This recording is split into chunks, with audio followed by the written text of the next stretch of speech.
এটা হচ্ছে পাঁচ পীরের মাজার, শশীদল ইউনিয়নে পড়ছে, ব্রাহ্মণপাড়া উপজেলায়। এই পাঁচ পীরের মাজারের একটা সুন্দর ইতিহাস আছে, সেটা আমি আপনাকে শেয়ার করব। জাস্ট ভিতরে গিয়ে দেখি আগে।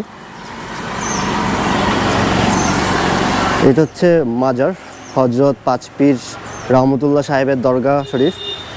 কথিত আনুমানিক 1930 সালে মরহুম খাদেম আমান উদ্দিন ফকিরকে পাঁচজন পীর স্বপ্নে দেখান যে আমরা পাঁচজন এই পীর এই স্থানে বসে বিশ্রাম নিয়েছিলাম, তুমি এখানে একটি দরগা তৈরি করো।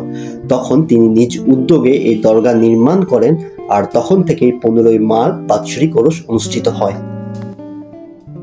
দরগা শরীফের আমরা ভিতরে যাব এখন, এখানকার খাদেমের সাথে দেখা করব।